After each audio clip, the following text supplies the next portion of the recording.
What's up, dancers? It's me, Glenna from thepoledancer.com. Welcome to an exciting new pole flow episode where I'll show you what to do with your hands and arms when they're off the pole and how to avoid weird looking movements. Here are some funny awkward gestures that you mentioned in your emails.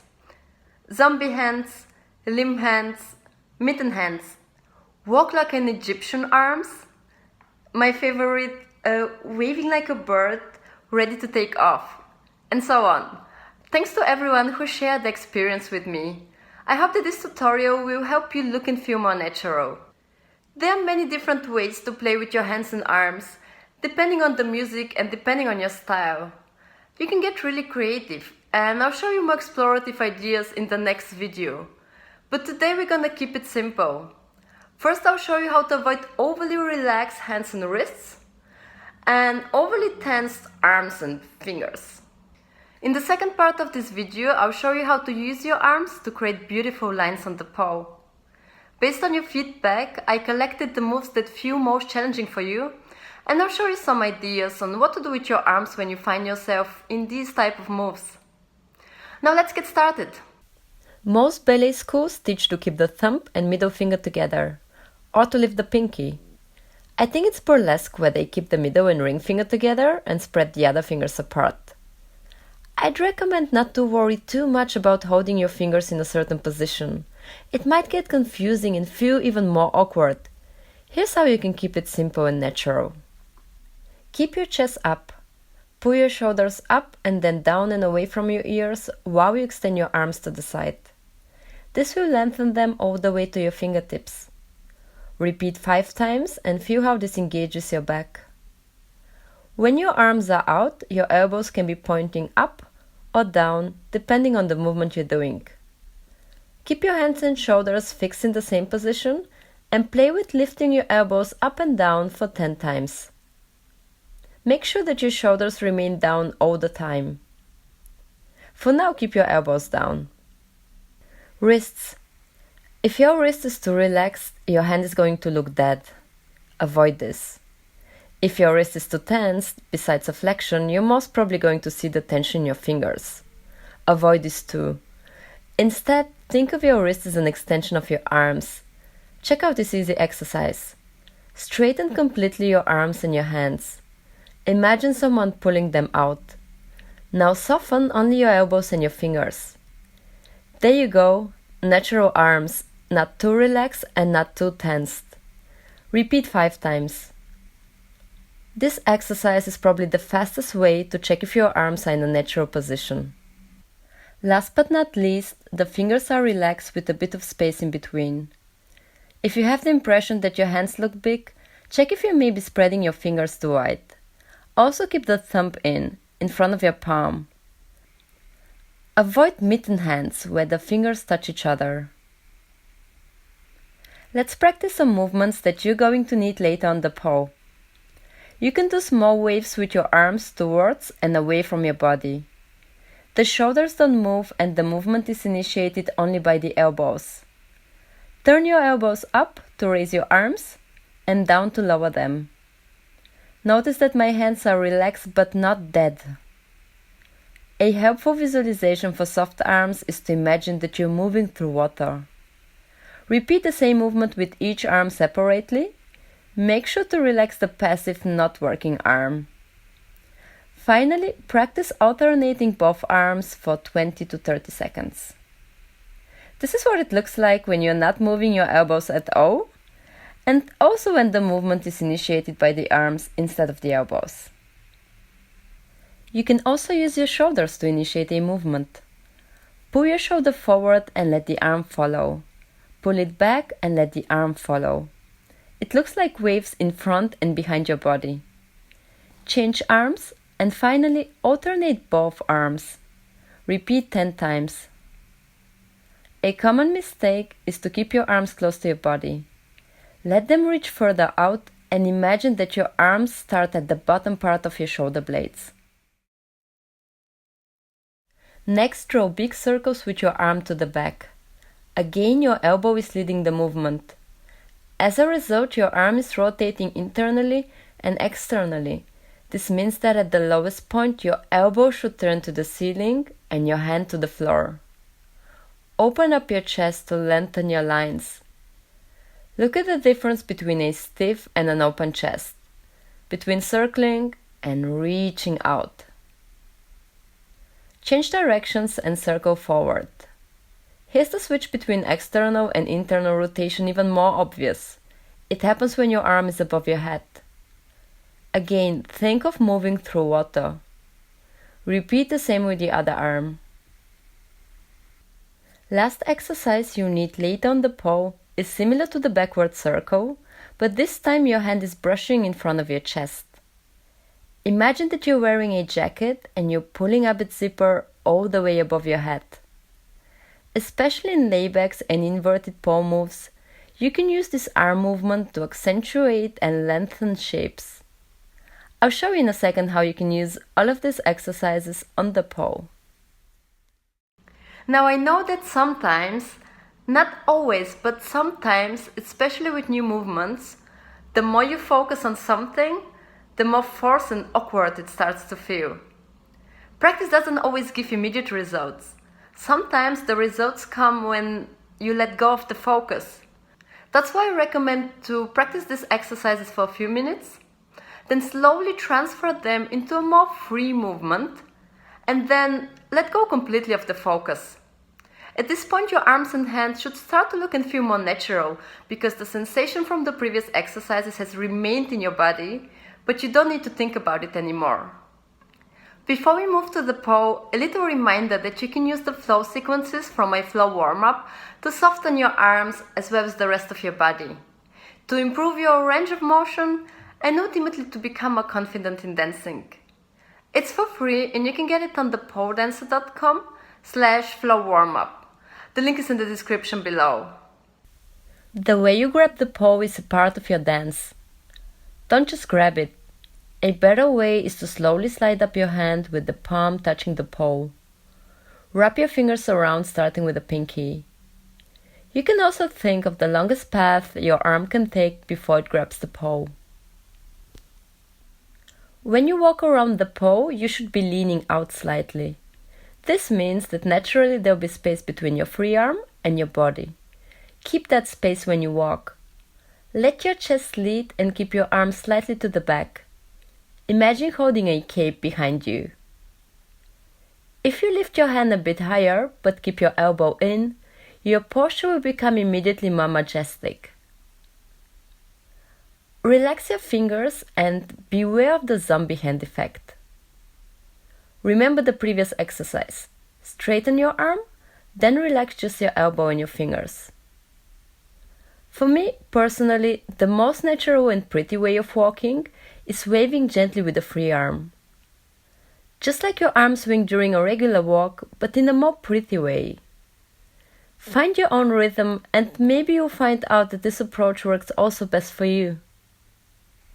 If your song is sensual, you can let your hand glide very slowly over your body, or you can play with your hair. If you are not feeling sexy from the very beginning, know that that's okay. More often than not, you simply need some time to get used to a new movement and to the feeling that comes with it. Let's look at some basic spins like the dip turn. First things first, don't look down to the floor. When you close your chest, you're blocking the space for your arms to go anywhere. Open up your chest and look forward. Many dancers leave the free arm behind their back to keep it out of the way. Here are 3 better ideas. First one, you can keep it out and natural to the side like during the walk we did previously.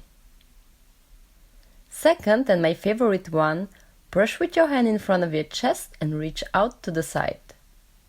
Palm is facing the ceiling.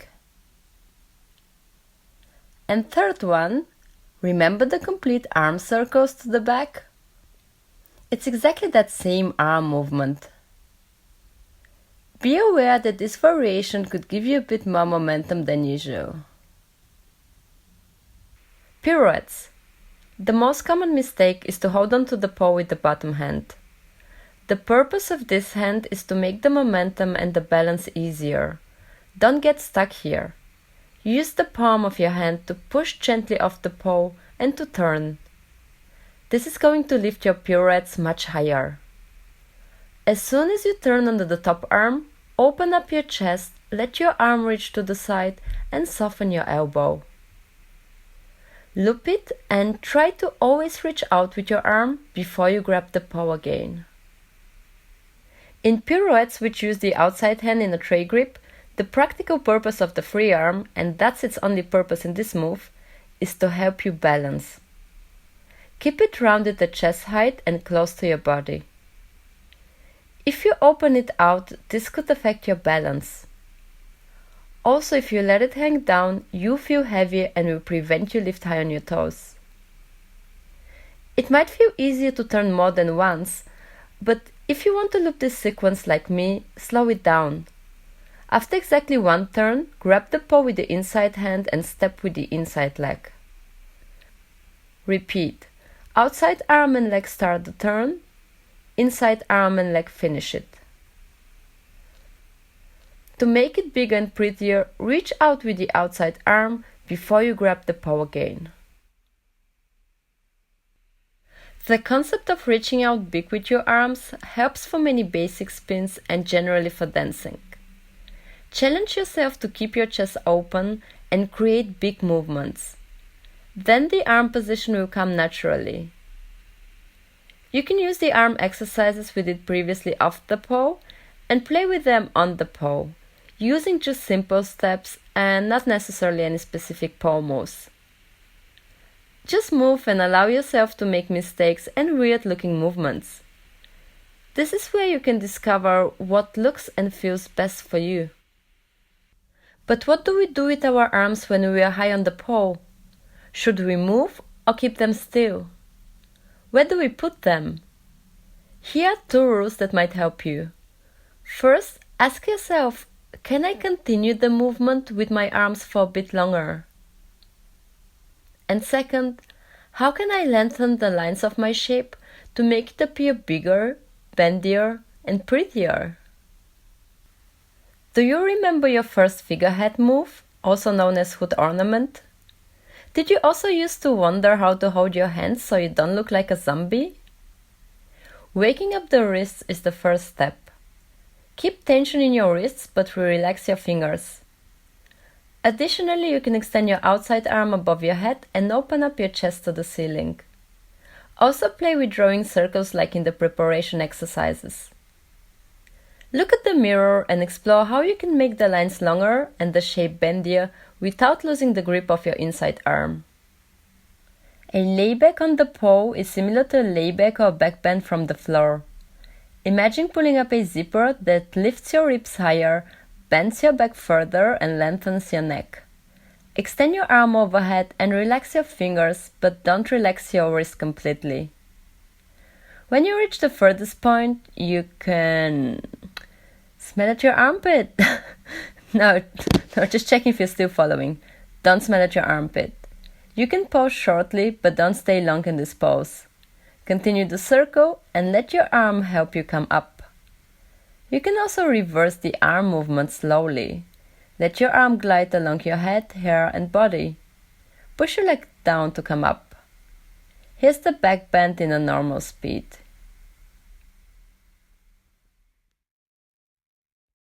Same from opposite. Imagine that you are much taller and your arm is much longer than in reality. You can also reach out from the side. Just avoid sudden and quick movements, as well as long pauses. Let the movement evolve in front of you. Think of Superman as an inverted layback. When the hips drop down, your body extends away from the pole. Let your free arm continue that extension all the way to your fingertips. But then, what do we do in the end position? Well, that's the reason I avoid holding this pose on the static pole. I think of it more as a transition. You can repeat the previous arm movement, you can reverse it, you can play with your legs, but that's all I can come up with. Please let me know if you have more ideas, I'd love to hear them. Here's a quick tip for your flatline Scorpio. Don't think of it as a flat board-like shape. Slide your bottom hand further down and turn slightly towards the paw. Open up your chest and your hips. Here it's much easier to extend your arm above your head and continue moving. Draw a big circle back to the paw. Everything seems much more confusing when you're upside down, and the outside leg hang is one of the first moves you get to experience this. When you don't know what to do with your arms and inverted moves, it helps to look at the mirror and check your lines on the static paw.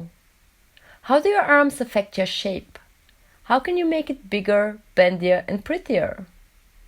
The most common mistakes in leg hangs are zombie hands and arms that hang too far out to the side, which looks really weird in some angles that I haven't shown in this video.